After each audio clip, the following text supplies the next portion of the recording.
The first thing you should know is that the forest was never silent. Even at night, when the village lay blanketed in uneasy sleep, the woods whispered. Crickets sang, owls called, branches swayed. But that night, the night the black sheep vanished, everything fell still. It started with Mara.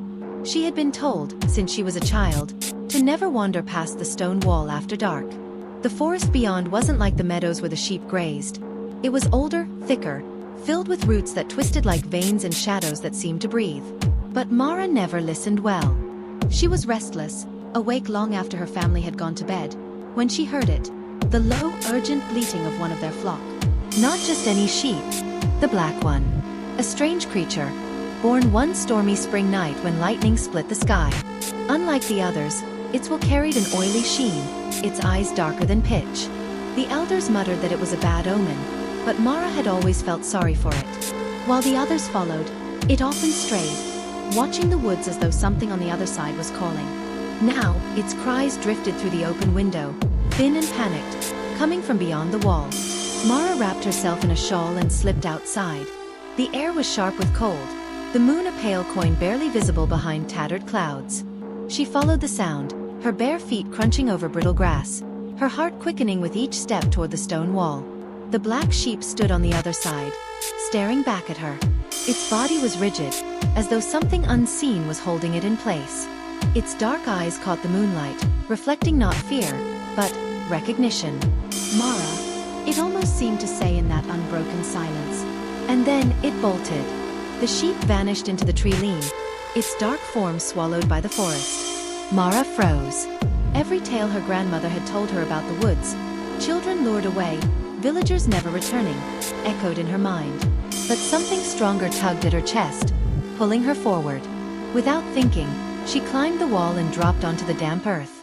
The air inside the forest was heavier, thicker. The moment her feet touched the ground, the crickets stopped, the branches stilled, and the silence pressed in on her like a weight. Somewhere deeper in the trees, the black sheep bleated once more, this time broken like a cry for help. Mara stepped forward. She would regret it. The storm had passed, but the forest still breathed heavy with dampness. Every branch creaked as if whispering secrets, and the earth seemed soft and strange beneath Ella's boots. She wrapped her arms tight around herself, her lantern swaying gently, its light barely carving through the thick shadows that clung to the trees. At first, the forest appeared empty. No sheep. No sound of hooves. Only the gentle drip of water from the canopy above. But then, something changed. The air thickened, heavy as though she'd walked into a room where someone had been holding their breath for far too long. And then she heard it. Hooves. Slow, deliberate, circling. She froze. Her eyes darted toward the sound, her heart thundering in her chest. "Dolly?" she whispered again, her voice trembling. The steps stopped. The forest seemed to tilt, as though the trees themselves leaned in to listen. Ella held her breath, waiting. That's when a voice broke the silence. Not a human voice, not quite. It was soft, crooning, childlike but wrong, too hollow to belong to anything alive. She followed the path. She went where the others go. Ella stumbled back, her lantern swinging wildly, throwing fractured light over the bark of nearby trees. There was no one there. Just shadows stretching unnaturally long, writhing as though alive. Panic surged in her chest, but Ella forced herself to breathe. She wasn't about to abandon her sheep. Gathering her courage, she pressed deeper into the woods. The deeper she went, the stranger the forest became. The trees twisted in unnatural patterns, their trunks bent as though trying to block her way. Roots rose from the ground like skeletal fingers, snagging at her ankles, daring her to turn back. Then she saw it. A patch of wool caught on a low branch, pale and unmistakable against the dark bark. Her heart leapt. Dolly had been here. She reached out to grab it, but froze when she noticed the branch. It wasn't bark at all. It pulsed faintly, as though veins ran beneath its surface, alive. The wool slid free on its own and drifted toward the ground like ash. Ella stepped back, bile rising in her throat. This wasn't normal. Nothing about this forest was. And then the sound came again. Hooves. Faster now, pounding deeper within the woods. Ella ran after them without thinking, branches whipping her face, her lantern's flame flickering with every jolt. But as she chased, she realized something chilling. There weren't just one set of hooves. There were many, dozens, surrounding her. The forest had grown darker than ever before. Clouds smothered the moon, and the silence was broken only by the crunch of leaves under Elena's trembling steps.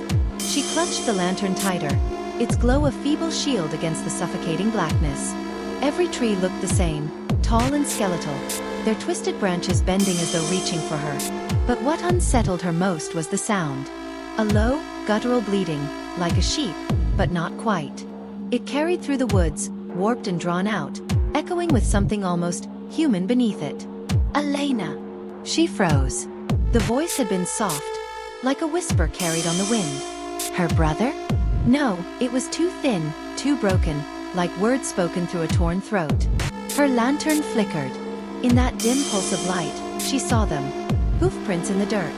Not the small rounded kind she'd seen from the flock earlier, but stretched, elongated, burned into the ground as though scorched there. The prints led deeper, toward a cluster of trees knotted so tightly together they formed a wall of bark and shadow. Her breathing quickened, but she followed. She had to. As she stepped closer, she noticed scraps of wool caught on branches, black strands, glistening wet as though dipped in tar. She reached for one, but the moment her fingers brushed it, the air grew colder. The wool dissolved in her hand like ash. Elena! Don't leave me! The voice came again, clearer now. She turned, the lantern trembling in her grip, and there it was, a figure standing just beyond the trees. At first, she thought it was the black sheep. But its form shifted in the dim glow, stretched, hunched, its legs bending in unnatural angles. Its head hung low, and from beneath its wool, she glimpsed something wet and pale, like a face trying to press through. The bleeding started again, but this time, it blended with a cry that sounded like her brother's. Her chest tightened. She took a step forward before realizing her mistake. The figure twitched violently, jerking its head upward. Its eyes gleamed, not sheep's eyes, but hollow sockets burning faintly red. The trees around her shivered though there was no wind. From all directions, she heard the sound of hooves, circling closer, countless in number, yet never visible. Elena staggered back, her lantern dimming fast. She wanted to run, but her legs felt heavy, rooted to the ground. The creature stepped into the light. It smiled. The next night, Samuel could not resist. The forest had called to him every moment since his return, an invisible pull, whispering promises he dared not repeat aloud. At exactly midnight, he rose from his bed, clutching the lantern, its weak flame trembling as though it knew what lay ahead. The townsfolk's warnings echoed in his mind. Don't enter the forest after midnight. That's when the sheep vanish. But Samuel was no sheep, he told himself. He was the shepherd of his own fate. The forest swallowed him whole once more, branches bending as though forming a tunnel made just for him.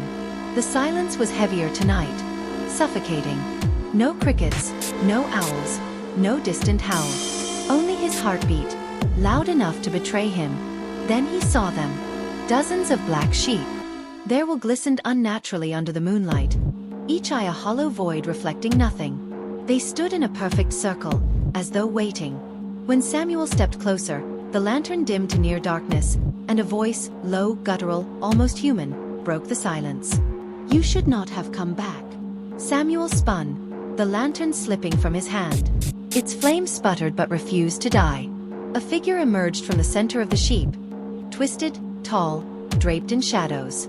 Its form shifted with every blink, sometimes a shepherd, sometimes a wolf, sometimes a man whose face Samuel almost recognized. The sheep around him began to move, their hooves clicking like bones against stone. The circle tightened. Samuel wanted to run, but his legs rooted to the earth, heavy as gravestones. The figure stretched out a hand. Its skin was pale, veined with black threads that writhed like worms. One sheep wandered away, it said. We took it. Now another must join, to keep balance. Samuel's mouth dried. Why me?